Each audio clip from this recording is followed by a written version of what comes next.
Box বাজানো নিয়ে ঝামেলার খুন, সোনারপুরে যুবককে ছুরি দিয়ে কুপিয়ে খুন, অভিযোগ প্রতিবেশী দম্পতির বিরুদ্ধে। আরো বিস্তারিত বলবে প্রীতি রয়েছে। প্রীতি, ঘটনার সূত্রপাত কোন জায়গায়, কি হয়েছিল?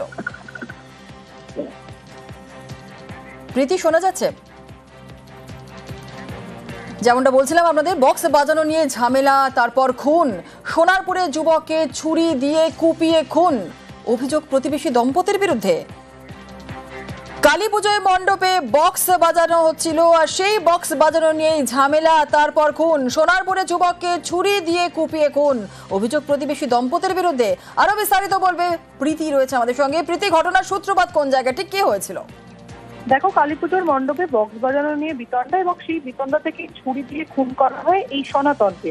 এবং জানা যাচ্ছে গতকাল রাতে সোনারপুরের এক যে মণ্ডপ, সেই মণ্ডপে এই বক্স বাজানো কেন্দ্র করে বিতণ্ডা। পাশেই অর্থাৎ যে প্রতিবেশী ছিলেন তার হার্টের সমস্যা ছিল, অর্থাৎ তার জন্য বেশি রাত পর্যন্ত বক্স বাজানো হচ্ছিল না এবং বক্স বন্ধ করে দেওয়া হয়। পরবর্তীতে যেমনটা অভিযোগ যে প্রতিবেশী পিন্টু সাহা এবং তার স্ত্রী সেই বক্স বাজানোর জন্য সনাতন নস্কর তাকে বারবার রিকোয়েস্ট করতে থাকে। তিনি যখন সেই বক্স না বাজাতে চান, তারপরেই তার বাড়িতে ঢুকে প্রথমে তার বাড়ির লোককে মারধর করে এবং পরবর্তীতে ছুরি দিয়ে তার উপরে আক্রমণ করা হয়। এবং পরবর্তীতে তিনি যখন আহত হন, তাকে যে লোকাল হাসপাতাল ছিল সেই হাসপাতালে নিয়ে গেলে তাকে মৃত বলে ঘোষণা করেন চিকিৎসকরা। ইতিমধ্যে পিন্টু এবং তার স্ত্রীকে স্থানীয়রা পুলিশের হাতে তুলে দিয়ে ইতিমধ্যে তাদেরকে আটক করা হয়েছে এবং পরিস্থিতি আপাতত উত্তপ্ত সোনারপুর এলাকায়। বেশ, ধন্যবাদ। কালী পুজোয় এসপির বাংলোর কাছে শব্দবাজি ফাটানোয় লাঠি পেটা, কোচবিহারের পুলিশ সুপারের বিরুদ্ধে মারধরের অভিযোগ। মঙ্গলবার তার বাংলোর কাছেই বিক্ষোভ দেখান স্থানীয়রা, তাদের মধ্যে 10 জনকে গ্রেফতার করে পুলিশ। আর এই নিয়ে রাজনীতির হাওয়া গরম।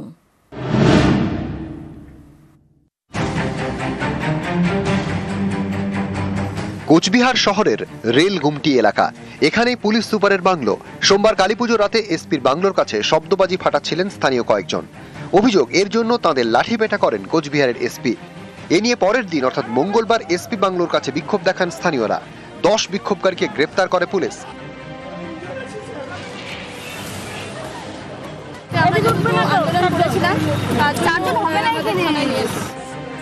বুধবার ধৃতদের কোচবিহার জেলা আদালতে তোলা হয়। তাদের বিরুদ্ধে খুনের চেষ্টা এবং গাড়ি ভাঙচুরের অভিযোগে মামলা রুজু হয়েছে। এদিন ধৃতদের মধ্যে 3 জনের অন্তর্বর্তী জামিন মঞ্জুর করেছে আদালত। বাকি 7 জনের মধ্যে 5 জনের পুলিশ হেফাজত এবং 2 জনের জেল হেফাজত। এখানে পুলিশ যেটা মামলা দিয়েছে যে এরা হচ্ছে রাস্তা অবরোধ করেছে, কিন্তু আমরা রাস্তা অবরোধের কোনো ধারা এই মোকদ্দমায় দেখতে পাইনি। পুলিশ মামলা দিয়েছে এরা নাকি খুন করবার উদ্দেশ্যে ওখানে জড়ো হয়েছিল এবং কিছু পুলিশ কর্মীকে মারধর করেছিল, সরকারি কাজে বাধা দিয়েছিল এবং পুলিশের গাড়ি ভাঙচুর করেছিল। কিন্তু পুলিশ সিজার লিস্টে সেই সমস্ত কিছু পাঠায়নি। এই ঘটনা ঘিরে রাজনীতির হাওয়া গরম। ময়দানে নেমেছে বিজেপি। বুধবার কোতোয়ালি থানার সামনে তারা বিক্ষোভ দেখায়। হিন্দুরা কালী পূজায় বাজি ফাটাবে না, আলো জ্বালাবে না, প্রদীপ জ্বালাবে না, কি করবে? একটা জাঙ্গিয়া পরে এসপি বেরিয়ে তার বাড়ির সামনে হচ্ছে বলে পিটাবে মদ্যপ। সুপ্রিম কোর্ট পর্যন্ত এবারে অ্যালাউ করেছে দিল্লির মুখ্যমন্ত্রী রেখা গুপ্তার প্রচেষ্টাতে। বাজি ফাটানো নিয়ে যেটা সমস্যা আছে সেটা কিন্তু কোর্টের রায়ে আছে, তো সেটা তো কোর্টে গিয়ে বলতে পারে। এই ধরনের কথাবার্তা যে বলে তার মস্তিষ্কের সুস্থতা সম্বন্ধে সবসময় একটা সন্দেহ থাকে। কোচবিহার থেকে শুভঙ্কর সাহা, নিউজ 18 বাংলা। হাতির হামলা থেকে অল্পের জন্য রক্ষা স্কুটার চালক আরোহীর। আলিপুরদুয়ারে বক্সার টাইগার রিজার্ভের ঘটনা। রাজা ভাত খাওয়া যাওয়ার রাস্তায় এই ঘটনা। হাতির হামলা থেকে অল্পের জন্য রক্ষা পেলেন স্কুটার চালক আরোহীর। আলিপুরদুয়ার বক্সার টাইগার রিজার্ভের ঘটনা।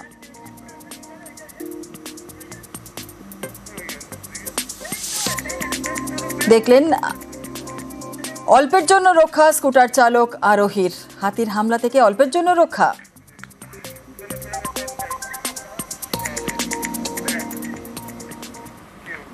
রাস্তা খারাপ, রাস্তায় লাইটও নেই, আর এই ধরনের নানান সমস্যার কথা পাড়ায় সমাধান শিবিরে জানিয়েছিলেন স্থানীয়রা।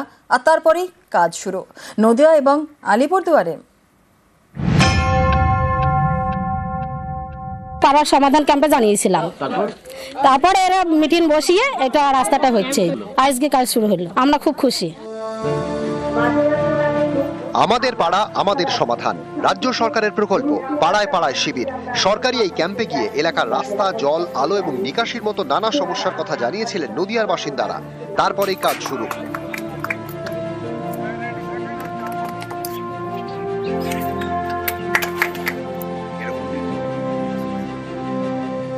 যাদের মতামতকে গুরুত্ব দিয়ে আমরা কাজগুলো করতে পেরেছি। এই গ্রামের মানুষ ছোট ছোট যে সমস্যাগুলো আছে সেই সমস্যাগুলো তুলে ধরে তাদের দেয়ার প্রকল্পগুলোই আজকে আমরা ফাইনালি বাস্তবায়িত করতে চলেছি। নদিয়া জেলায় মোট বুথ 4686। সব বুথেই আমাদের পাড়া আমাদের সমাধান প্রকল্পের ক্যাম্প বসে। অভিযোগ জমা পড়ে ভুরি ভুরি। সমস্যার সমাধানে 17 অক্টোবর থেকে একাধিক বুথে কাজ শুরু হয়ে গিয়েছে।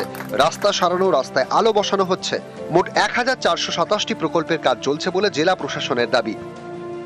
প্রায় 1014 মতন আমরা একসাথে স্টার্ট করছি। এইগুলি মানে আরও সব টেন্ডার প্রসেসগুলি চলছে, তো এইগুলি আশা করছি আমরা জানুয়ারির মধ্যে সব করে দেবো।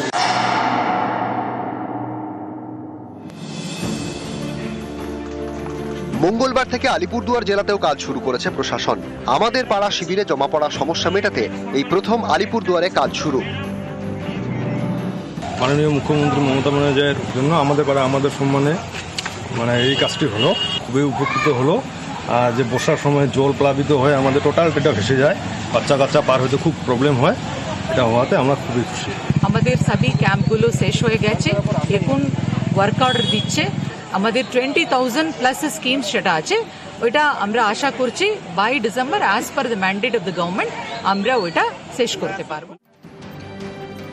নদিয়া থেকে সমীর রুদ্র, আলিপুরদুয়ার থেকে রাজকুমার কর্মকার, নিউজ 18 বাংলা।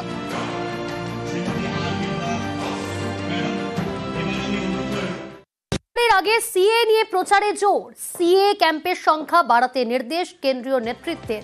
সুস্মিতা রয়েছে আমার সঙ্গে। সুস্মিতা, এসআইআর এর আগে বিজেপির কেন্দ্রীয় নেতৃত্বের কি স্ট্র্যাটেজি?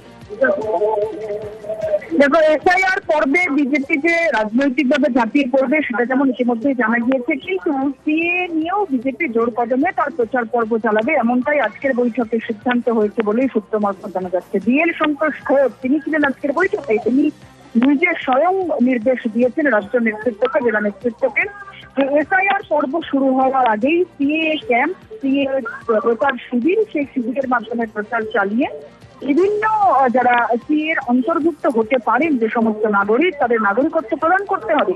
শুধু তাই নয়, সেই ক্যাম্পের সংখ্যা বাড়াতে হবে, কোন রকম বাধা আসলে প্রতিরোধ গড়ে তুলতে হবে, মন্ডল স্তরে তৈরি করতে হবে কমিটি, যে কমিটি রিপোর্ট পাঠাবে প্রতিনিয়ত, মাস ভিত্তিক রিপোর্ট পাঠাতে হবে কেন্দ্রীয় নেতৃত্বে। কি সেই রিপোর্ট, কতগুলি ক্যাম্প তৈরি হলো, সেই ক্যাম্পে মানুষের সাড়া কেমন মিলছে, সেই সমস্তটাই গোটাটাই খতিয়ান হিসেবে, সংখ্যা ভিত্তিক খতিয়ান হিসেবে সেটাকে তুলে ধরতে হবে রিপোর্ট আকারে কেন্দ্রীয় নেতৃত্বের কাছে।